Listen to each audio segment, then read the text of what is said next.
Cogito, Cogito, un nouvel angle pour comprendre l'actualité. un nouvel angle pour comprendre l'actualité.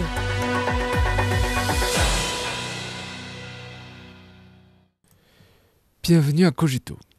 Après 2 jours de pourparlers à Kuala Lumpur, la Chine et les États-Unis sont parvenus à un consensus de base sur les arrangements visant à traiter leurs préoccupations commerciales respectives, ce qui reflète une volonté commune de promouvoir un développement sain, stable et durable de leurs relations économiques et commerciales malgré des turbulences constatées ces derniers temps.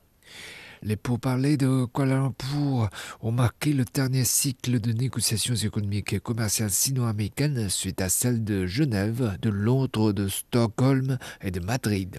Au cours du dernier mois environ depuis les négociations de Madrid, les relations économiques et commerciales entre les deux pays ont connu des turbulences et fluctuations. Dans ce contexte, ces discussions à Kuala Lumpur ont suscité l'attention du monde entier. Samedi et dimanche, quittés par les importants consensus atteints par les deux chefs d'État lors de leurs conversations téléphoniques depuis le début de l'année, les équipes économiques et commerciales de la Chine et des États-Unis ont eu des échanges de vues francs, approfondis et constructifs sur des questions commerciales, économiques importantes d'intérêt mutuel. Les discussions ont notamment porté sur les mesures américaines prises au titre de l'article 301 à l'encontre des secteurs maritimes, logistiques et de la construction navale de la Chine, la prorogation de la suspension des tarifs douaniers réciproques, la coopération en matière des droits de douane et d'application de la loi liée au fentanyl, le commerce des produits agricoles et le contrôle des exportations. Les deux parties ont mené des discussions constructives sur les solutions permettant de répondre de manière appropriée aux préoccupations de chacune avant de parvenir à un consensus de base. Elles ont convenu d'élaborer les détails spécifiques et de suivre les processus d'approbation interne de chacune.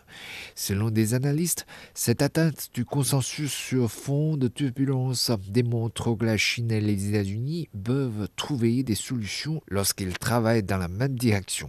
L'essence des relations économiques et commerciales sino-américaines réside dans le bénéfice mutuel et les résultats gagnant-gagnant. Les deux pays ont tout à gagner à coopérer et tout à perdre à s'affronter. Ils partagent de nombreux intérêts communs et disposent d'un vaste champ de coopération. Leurs relations sont complémentaires et mutuellement bénéfiques dans le domaine économique et commercial. En tant que deux plus grandes économies au monde, les deux pays entretiennent des échanges économiques et commerciaux importants en termes d'ampleur, riches en dimensions et qui impliquent divers acteurs. Il est tout à fait normal qu'il existe des divergences. Néanmoins, s'agissant des divergences et des frictions économiques et commerciales, les deux parties devraient respecter les principes du respect mutuel, de la coexistence pacifique et de la coopération mutuellement bénéfique, mener un dialogue et des consultations sur un pied d'égalité et trouver des moyens de répondre de manière appropriée aux préoccupations de chacune. Car le maintien d'un développement stable des relations commerciales entre la Chine et les États-Unis servait les intérêts communs des deux pays et de leurs peuples et répondait aux attentes de la communauté internationale. Les guerres tarifaires commerciales ne sont dans l'intérêt d'aucune des parties. La Chine, toujours avec une approche responsable, s'en est tenue à la position fondamentale, résoudre les différends par le dialogue et la consultation. C'est ainsi qu'elle a gagné plusieurs cycles de consultations économiques et commerciales avec les États-Unis. Ces négociations ont abouti à plusieurs consensus, ce qui a joué un rôle positif dans la stabilisation des relations économiques et commerciales bilatérales.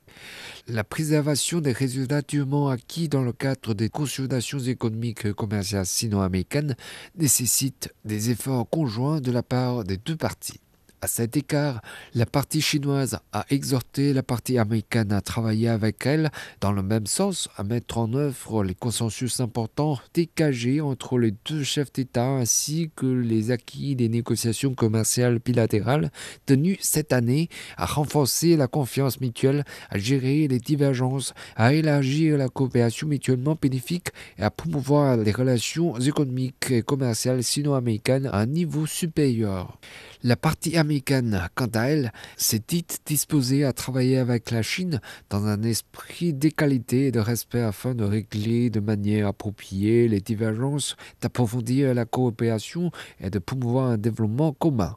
À l'heure actuelle, la croissance économique mondiale reste atone. Travailler ensemble dans un esprit de solidarité est la seule voie à suivre, tandis que le protectionnisme revient à boire du poisson pour étancher sa soif. Bien que de nombreuses divergences, des solutions peuvent toujours être trouvées grâce à des dialogues continus. Les pourparlers de Kuala Lumpur ouvrent de nouvelles perspectives. Les deux parties ont convenu de mettre en valeur le mécanisme de consultation économique et commerciale et de maintenir une communication étroite sur leurs préoccupations respectives dans les domaines économiques et commerciaux. Elles se sont également engagées à promouvoir un développement sain, stable et durable de leurs relations économiques et commerciales. Cette volonté commune de travailler de concert permettra de profiter au peuple des deux pays et de contribuer à la prospérité mondiale.